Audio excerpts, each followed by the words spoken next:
রূপ ধারণ করতে হবে, ওর দই বেচতে বেচতে যেতে হবে। আহা ও তোরা দই নেবিল ওরে পাড়ার বৌদি যা ওই বিনা পয়সায় দই বিকাবো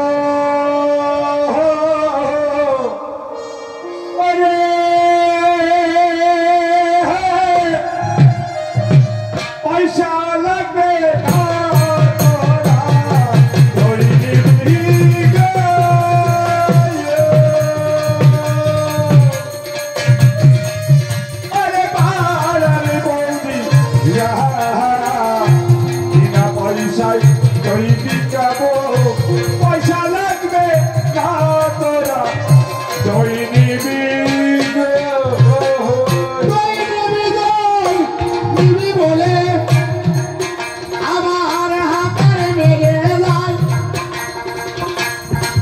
ছিল শঙ্খ মাসিমা কই নিয়ে যান কে নিবি ওরে জানাই তোদের কাছে বিনা পয়সায় ধরে রে খাবো পয়সা নেব না দোহরা দই নিবি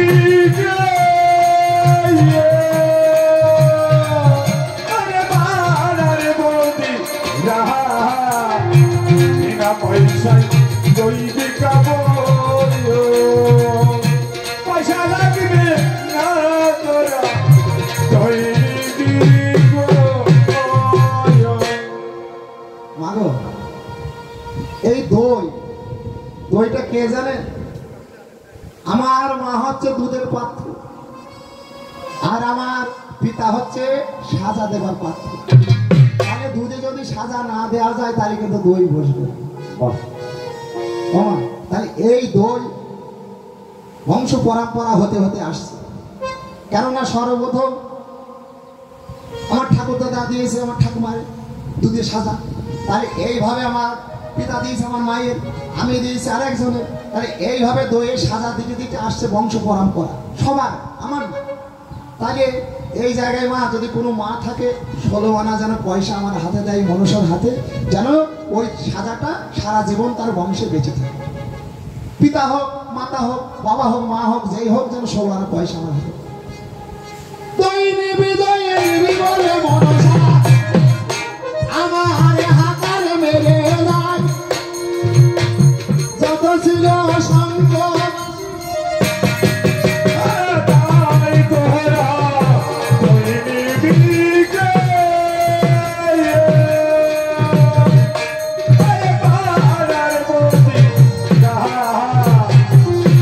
পয়সায় দই বিকাবো পয়সা লাগবে না তোরা দই বিকাবো জননী কবে ধারণী হইনি বিগো আমার পাড়ার বৌদি না পয়সা দই বিকাবো পয়সা নেব না তোরা দই বিগো। আসলে মা জননী 10 টাকা দিয়ে দই কিনলো। আমি মামনসার কাছে প্রার্থনা করি যেন না হাতের শাখা শীতের সিঁদুর সারা জীবন বজায় হয়ে থাকে, যেন দুধে ভাতে থাকে, মায়ের পূজা যেন দীর্ঘদিন করতে পারে, যেন মায়ের গুণগান দিতে পারে, যেন সংসারে অভাব অনটন না হয়, দুধে ভাতে থাকে, ডালপত্র জীবনে যেন সুখী হয়, এই প্রার্থনা মা মনসার চরণে করি। আরেক বাবা এসে 10 টাকা দান করেছে, আমি গোবিন্দর চরণে প্রার্থনা করি যেই দিন এহলোক থেকে পরলোকে গমন করবে সেই দিন পার ঘাটাতে ওনার পারের কড়ি হিসাবে এই কড়ি নিয়ে তুমি ওনাকে পার করে তোমার চরণ তলে ঠাই দিও। একেবারে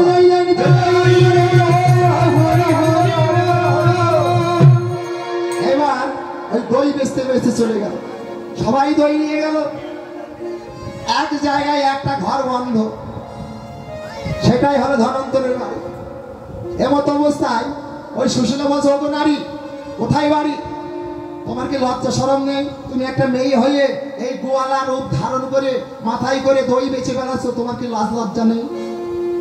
ছলনাময় মনসা তো বললো, দিদি যান আমার যা ছিল না সাপে কাটে, আমার বংশ আর কেউ নেই, আমি তো নারী, আমি তো মেয়ে, আমার তো পেট আছে, পেট চালানোর জন্য আমি এই রাস্তাটা বেছে নিয়েছি। সুশীলা বলল, ও দিদি মনে কিছু করো না, আমি না জানি তোমার অন্তরে আঘাত দিয়ে ফেললাম। এই মতো অবস্থায় বললো, দিদি তাহলে তোমার নাম কি? বলে আমার নাম বিপুলা। ও দিদি তোমার নাম কি? বলে আমার নাম সুশীলা। কি সর্বনাশ, তাহলে লাই লাই মিলে গেল তো। আজকে দেখি তুমি আমার সই, ও সই। তাহলে এক কাজ করো, এই রাস্তা থেকে কথা না বলে চলো আমার বাড়িতে দুটো জল পান করো। এবারে জল যায় দিয়েছে, দিয়ে দুইজনে যুক্তি করছে, সই একটু সরে এসে দুটো মনের কথা কর। ও সইল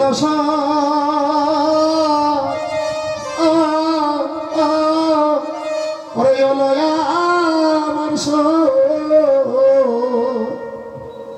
সই সরে এসো, বসই সরে এসো, আগে পাশে বসো, ও দুটো মনের কথা ধরে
বিশ্বে একমাত্র ধন্বন্তরী রোজা।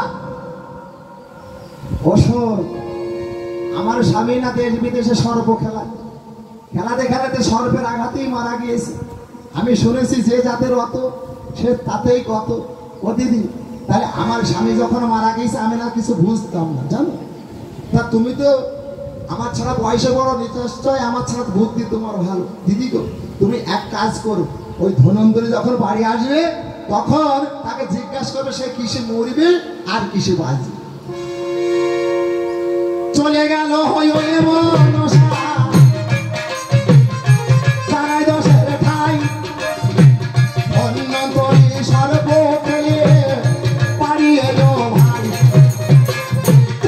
সেবা করে সুশীলা, আমি আপনাদের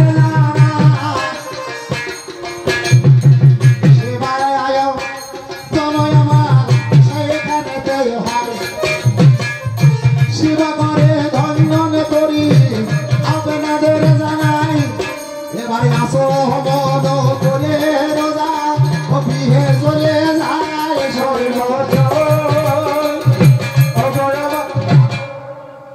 সেবা করে আসমন করে আসন ছেড়ে আমার খাট পালন করবো।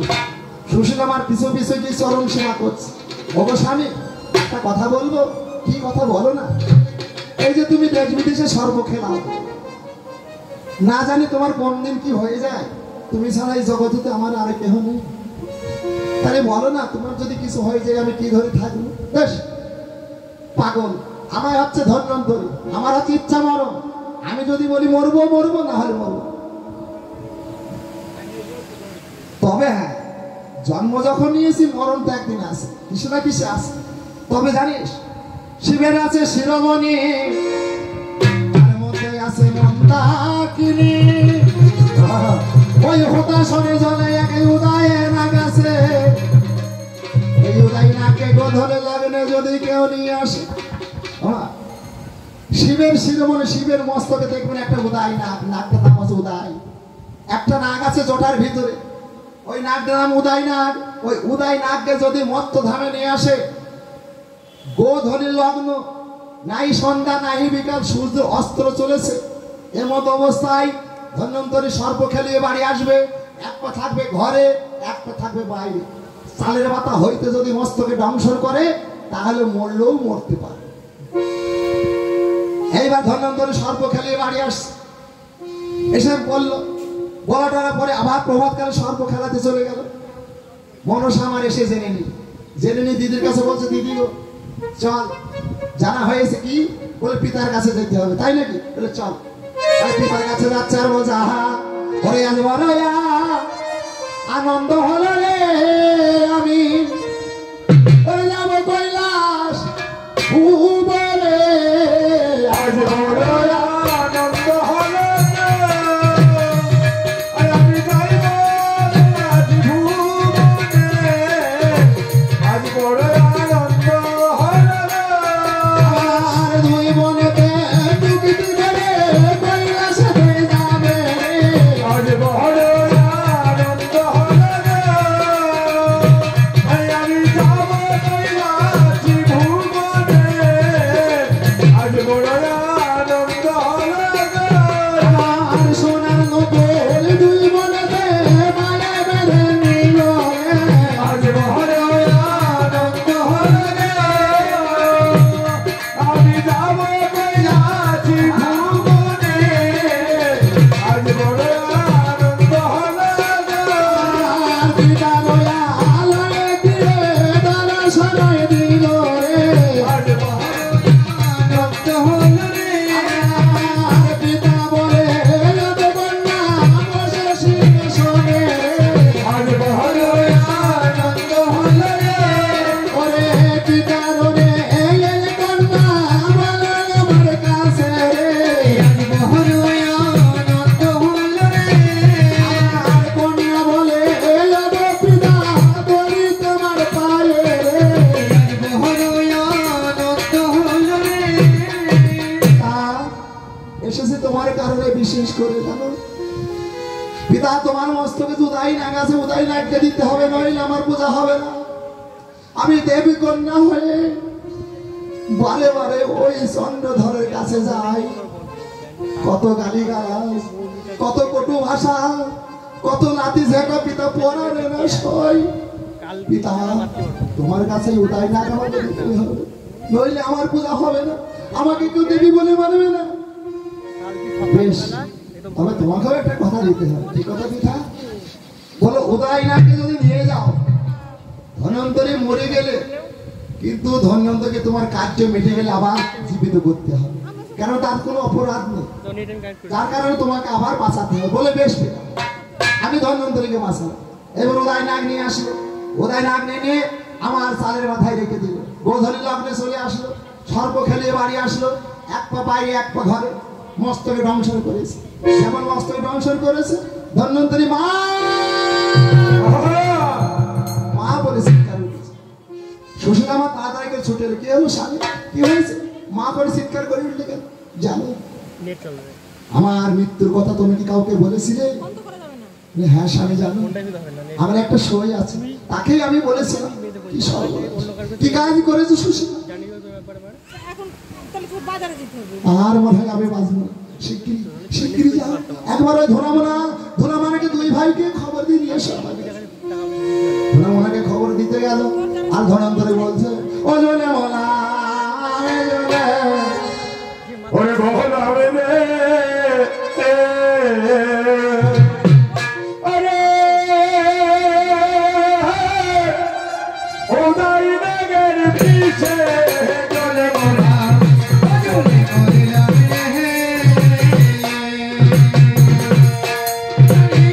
উদয় নাগের বিষে চলে মোরা, আহার চলে মোরা।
তোমার উদয়নাকে দংশন হয়েছে, সর্বঘাত হয়েছে। তুমি একবারে যাও গন্ধমাদন পর্বতে, সেই জায়গায় দেখবা আছে এক বিশল্যকরণী আর সঞ্জীবনী নামে দুটো গাছ আছে। এই ঔষধ তাড়াতাড়ি গিয়ে তুলে নিয়ে এসো। ধুনামনা বলে দেখো ঠাকুর, হে গুরুদেব, হনুমান যেমন পর্বতের এসে মাথায় করে, আমি তো পারবো না, তাহলে এই গাছ চিনতে হলে আমি কেমন করে চিনবো? বলে শোনো, এই মোরা শোল মাছ দিলাম, এই শোল মাছ প্রত্যেক গাছে ঠেকাবে, ঠেকাতে ঠেকাতে যে গাছটি বেঁচে যাবে সেই গাছটি হলো মৃত্যু সঞ্জীবনী।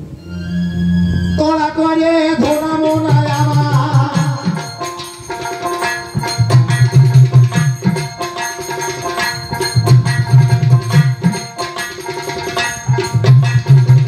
এই আসলে মাঝারও 10 টাকা দান করেছে।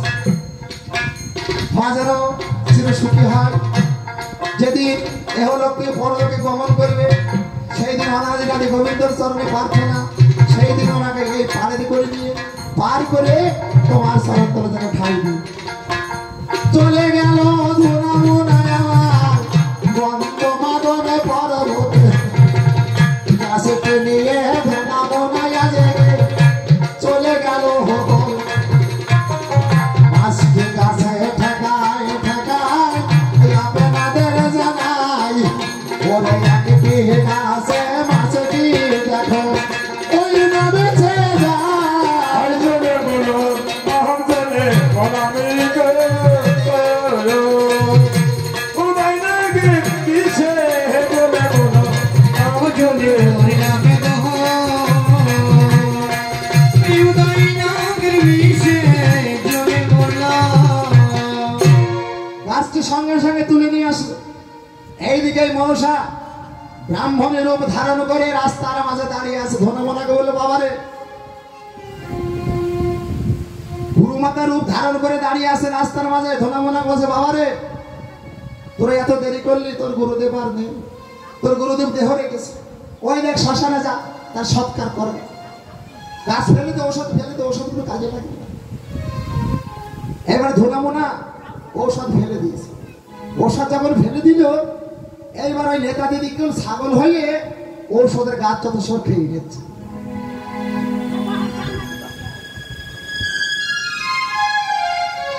ছোট্ট সোনা চাঁদের কোনা 10 টাকা দান করেছে, যেন বিদ্যা বুদ্ধি ভালো হয়, পিতা মাতার মুখ যেন উজ্জ্বল করতে পারে, যেন রোগ শোক মুক্ত থাকে।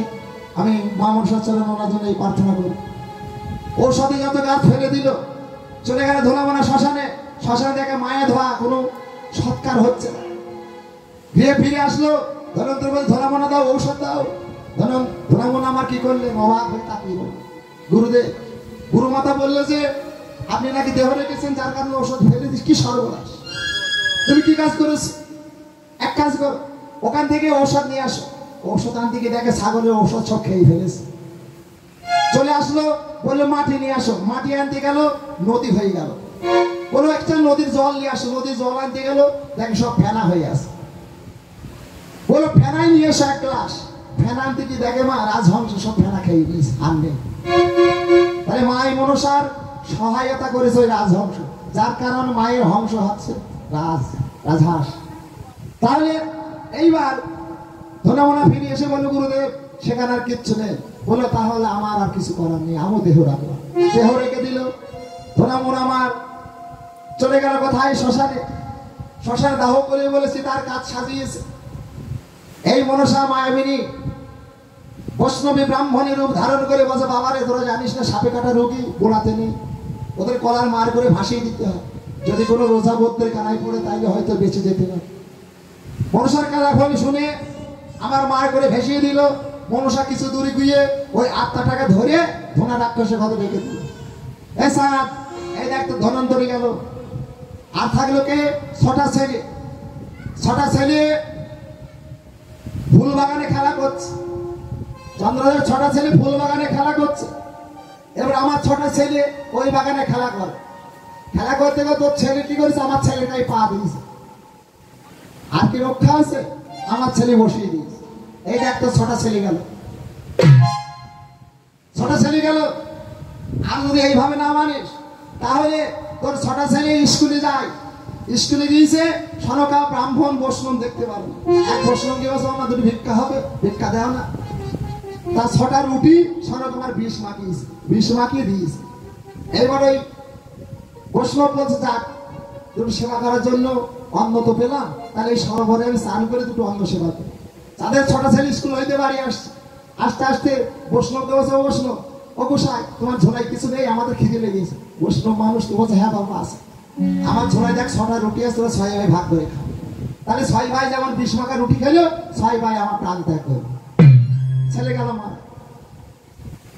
আর যদি এভাবে না হয়, তাহলে পাণ্ডনাগের আড়ালে পান্তা ভাত বিষ দিল। পান্তা ভাত 6টা ছেলে খেলেও তোমার 6টা ছেলে উল্লাই, তোমার ছেলে রোজা গেল, ধন্বন্তরী গেল, মহাজ্ঞান গেল, তোমার বলতে আর কিছু নেই। জায়গায় জায়গায় তাহলে গানটা রাখবো। তাহলে এই চাঁদ হাটে বসে চাঁদের হাট আমি ভেঙে দিলাম। ও চাঁদের হাট ভাঙিল রে, ওরে মনসায় আসিয়া চাঁদের হাট ভাঙিল রে, মনসায় আসিয়া চাঁদের হাট ভাঙিল রে, মনসায় আসিয়া চাঁদের হাট। কৃষ্ণমালা বিষম জ্বালা গাইল রে সে বালা, আমার শোনো শোনো ও দাদা শোনো আমার কথা। তাহলে ধন্বন্তরী রোজা তোমার, আমি বলেছি পদ্মপুরাণ থেকে প্রশ্ন করবো, আমি অন্য পুরাণে যাব। তাহলে ধন্বন্তরী রোজা তোমার, বলো কার অভিশাপে, কোন কারণে ওই উদয় নাগ ছাড়া ধন্বন্তরীর মাত্র মরণ হলো না, তার মৃত্যু হলো না? বলো কার অভিশাপে ধন্বন্তরীর ওই উদয় নাগের হাতে মৃত্যু হয়েছে? প্রথম দাবি। দ্বিতীয় দাবি, পিতা হলো আই বড়, যেটা হলো ব্রহ্মচারী, মা হলো বিধবা, দুটো সন্তান হলো, সন্তান দুটোকে তোমার কাছে দ্বিতীয় দাবি। পিতা আই বলো, যেটা মশাই ব্রহ্মচারী, মা হলো বিধবা, দুটো সন্তান হলো, দুটো বিধবা মায়ের গর্ভে। বলো এই সন্তান দুটোকে তোমার কাছে দ্বিতীয় দাবি। আমি এই পর্যন্ত রাখি আমার ভরসার কাহিনী।